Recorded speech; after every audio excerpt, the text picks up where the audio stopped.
शिंदे सेनेचा आमदार म्हणतो तलवारीने केक कापणे गुन्हा नव्हे। असेच असेल तर ऑलिम्पिकमधील पिस्तूलबाजी, तलवारबाजी आणि धनुर्विद्या हे क्रीडा प्रकार बंद करावे लागतील, असेही गायकवाड म्हणाले। तलवारीने केक कापणे गुन्हा नव्हे असे अजब वक्तव्य बुलढाणा विधानसभा मतदारसंघाचे आमदार संजय गायकवाड यांनी केले आहे। पोलीस विभागाने मागील काळात अशा प्रकरणी केलेली कारवाई चुकीची असल्याचा पूरक दावाही त्यांनी केला। आपल्या मुलाच्या वाढदिवसाला तलवारीने केक कापण्याची आमदार गायकवाड यांची चित्रफित वेगाने व्हायरल होत आहे।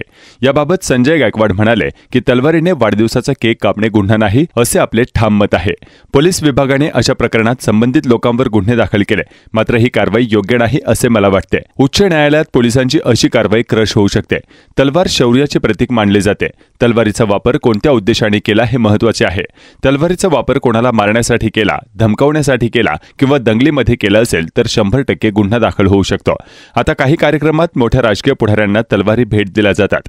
तलवार देण्यात आलेला नेता ती तलवार जनतेला दाखवतो, ते काही मारण्यासाठी दाखवितात का असा प्रतिप्रश्न गायकवाड यांनी केला। तलवार दाखवण्याने जर गुन्हा होतो तर पोलीस संचलन परेडमध्ये एखादा अधिकारी हजारोंच्या गर्दीला तलवार दाखवतो ते काय असते?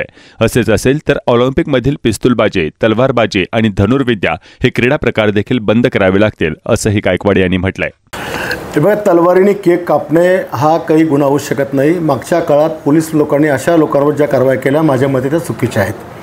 कारण तलवारीचा वापर कोणाला मारण्याकरता केला, कोणा दंग्यामध्ये केला किंवा त्याचा हेतू जर कोणाला इजा पोहोचण्याचा असेल तर तुम्ही त्याच्यावर 100% गुन्हा दाखल करू शकता। नाहीतर मग आता अनेक सोनियाजी गांधीला एखाद्या व्यासपीठावर तलवार आपण भेट देतो, त्या पब्लिकला दाखवतात। कधी आणखी कोणी मुख्यमंत्री देतो तो पब्लिक दाखवतात। मग ते जी तलवार दाखवतात ते का जनतेला कापाय करता का माराय करता दाखवतात का? ते तलवार एक बहादुरीचं प्रतीक आहे म्हणून ते दाखवलं जातं।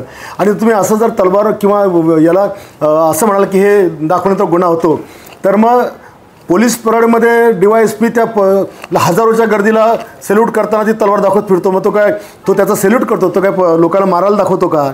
आणि असं असेल तर मग ऑलिम्पिकमध्ये तुम्हाला उद्या पिस्तूलचा गेम बंद करावा लागेल, आर्चरीचा बंद करावा लागेल, तलवारबाजी बंद करावं लागेल, हे सगळंच बंद करावं लागणार आहे। त्या समोरच्या व्यक्तीचा उद्देश काय आहे? त्याचा उद्देश जर कोणाला मारण्याचा, कापण्याचा असेल तर 100% गुन्हा दाखल झाला पाहिजे। आणि अशा प्रकारचा गुन्हा दाखल केला तर आम्ही हायकोर्टामध्ये तो FIR क्रॅश पण करू शकतो। होऊ शकत नाही गुन्हा असा।